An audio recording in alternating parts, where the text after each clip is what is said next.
വലാ തകുൻ ഖാമിസാന, ഇൽമുമായി ബന്ധമില്ലാത്ത ആളാവല്ലേ. അതിന് വേറൊരു അർത്ഥം കൂടിയുണ്ട്, നീ ബിദ്അത്തുകാരനാവല്ലേ എന്നും അതിനർത്ഥമുണ്ട്.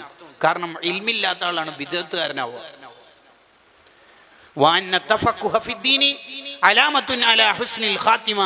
ഒരാൾ ഈമാനോടെ മരിക്കും എന്നുള്ളതിന്റെ നേരത്തെ ഉള്ള തെളിവാണ് അയാൾ ജീവിതകാലത്ത് കൂടുതൽ ഇൽമു പഠിക്കുക എന്നുള്ളത്. ഇനി അതിന്റെ ഓപ്പോസിറ്റ് പറയും നോക്കണേ.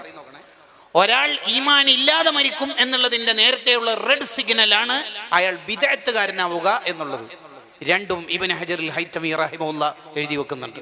ഒന്നാമത്തത് പറഞ്ഞത് മിഷ്കാത്തിന്റെ വ്യാഖ്യാനം ഫത്ഹുൽ ഇലാഹ്, രണ്ടാമത്തത് അതേ മഹാന്റെ ഗ്രന്ഥമായ ഇബ്നു ഹജർ തങ്ങളുടെ ഗ്രന്ഥമായ അസ്സവാജിർ എന്ന കിതാബിൽ കാണാം. അപ്പൊ നമ്മളൊക്കെ ഇൽമു പഠിക്കണം.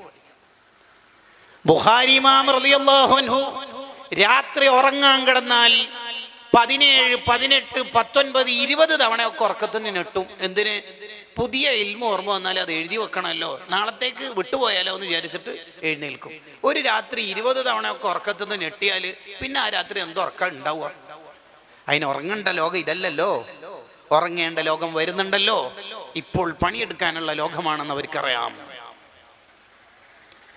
ഇമാം മുസ്ലിം റളിയല്ലാഹു അൻഹു ഒരു മജ്ലിസിൽ നിന്നൊരു ഹദീസ് കേൾക്കുന്നു. ഈ ഹദീസ് എവിടെ ഉണ്ട് റബ്ബേ? ഞാൻ കണ്ടില്ലല്ലോ. ആ കാലത്ത് സാധ്യമായ എല്ലാ കിതാബും ഒരുമിച്ച് കൂട്ടി, ഫജുമിഅ ലഹു കുതുബുൻ, എല്ലാ കിതാബും ഒരുമിച്ച് കൂട്ടി. അങ്ങനെ ഒരുമിച്ച് കൂട്ടിയ കിതാബ് ഇതൊക്കെ ഒന്ന് ഒറ്റയടിക്ക് നോക്കി തീർത്ത് ആ ഹദീസ് കണ്ടെത്തണമെന്ന വിചാരത്തിൽ വാതിലൊക്കെ അടച്ച് ശിഷ്യന്മാരോടൊക്കെ പോകാൻ പറഞ്ഞ് ഇരിക്കുമ്പോഴാണ് ഒരാൾ ഒരു കൊട്ട ഈത്തപ്പഴം ഹദിയായിട്ട് കൊടുക്കുന്നത്. അവിടെ വെച്ചേക്ക്, അവിടെ വെച്ചു. നോക്കാൻ തുടങ്ങി, കിതാബ് നോക്കാൻ തുടങ്ങി. നോക്കുന്നതിനിടയിൽ ഓരോ ഈത്തപ്പഴം വായിലിട്ട് ചവച്ചിങ്ങനെ തിന്നുന്നുണ്ട്.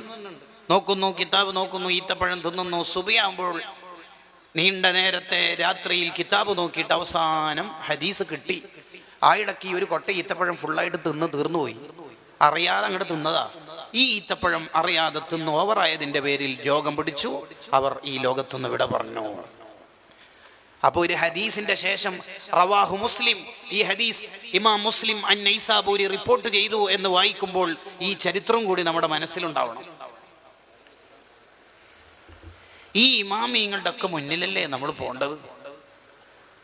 വലിയ വലിയ ഗ്രന്ഥങ്ങളൊക്കെ എടുത്തിട്ട് 3 ദിവസം കൊണ്ടും 2 ദിവസം കൊണ്ടൊക്കെ നോക്കി തീർക്കുന്ന മഹാന്മാരാ മുൻഗാമികളായ ഇമാം അസ്നവി, അത് അല്ലെങ്കിൽ ഇമാം ഇസ്നവി റഹിമഹുല്ല, ഇമാം ഇബ്നു ദഖീഖ് റഹിമഹുല്ല. എത്ര മഹാന്മാരാ!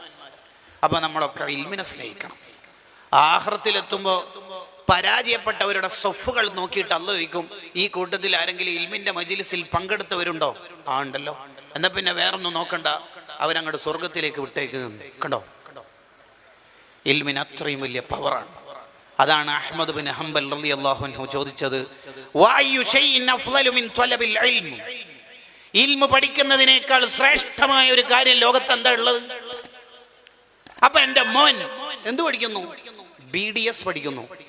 മറ്റേ മോനോ B.Pharm, മോന് CMA, മോളോ മെഡിക്കലിൽ ആയുർവേദിക്കാണ് പഠിക്കുന്നത്. മക്കള് തീർന്നു, ഒരാൾ കൂടിയുണ്ട്. എന്താ ചെയ്യുന്നത്? +2 കഴിഞ്ഞു. എന്താ പ്ലാൻ? ഓനെ MBBS ആക്കണം എന്നാ വിചാരിക്കണത്. ഓക്കെ, നിങ്ങളെ ഏട്ടന്റെ മക്കള് ആകെ ഒറ്റ മോനേ ഉള്ളൂ. ഓനെന്ത് ചെയ്യുന്നു? ഓന് ഇപ്പോൾ സക്കാഫി പഠിക്കുന്നു. സക്കാഫിക്ക് പഠിക്കുന്നു എന്ന് പറഞ്ഞാൽ അവിടെ എന്ത് പഠിക്കുന്നു? റസൂലുള്ളാഹിന്റെ ചുണ്ടിൽ നിന്ന് വന്ന ഹദീസുകൾ പഠിക്കുന്നു, അള്ളാഹുവിന്റെ കലാമായ ഖുർആൻ പഠിക്കുന്നു, ഇബ്നു ഹജർ തങ്ങളുടെ പേനയിൽ നിന്ന് വന്ന തുഹ്ഫ വായിക്കുന്നു. ഓഹോ, അതിനേക്കാൾ പവർ ലോകത്ത് നിങ്ങൾ പറഞ്ഞ ഏതെങ്കിലും ഒരു കോഴ്സിനുണ്ടോ? വഅയ്യു ശൈഇൻ അഫ്ളലു മിൻ ത്വലബിൽ ഇൽം, വഅയ്യു ശൈഇൻ അഫ്ളലു മിൻ ത്വലബിൽ ഇൽം, ഇൽമു പഠിക്കുന്നതിനേക്കാൾ പവറുള്ള ഒരു സംഗതി ലോകത്ത് എന്തിനാ ഉള്ളത്?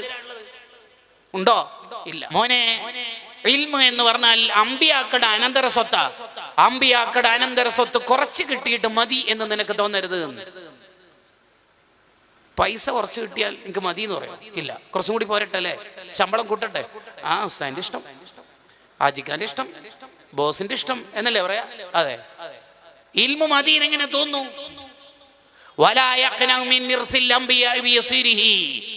അമ്പിയാക്കൾ ഇവിടെ ബാക്കി വെച്ചത് ദിർഹമോ ദീനാറോ അല്ല, അവർ ബാക്കി വെച്ചത് അള്ളാഹുവിന്റെ വിശുദ്ധമായ ദീനിന്റെ ഉലൂമാണ്, ഇൽമാണ്, അറിവാണ്. അത് കുറച്ച് കിട്ടിയിട്ട് മതി എന്ന് നമുക്ക് തോന്നരുത്. നമ്മുടെ മരണം വരെ ഇൽമ പഠിച്ചുകൊണ്ടിരിക്കണം.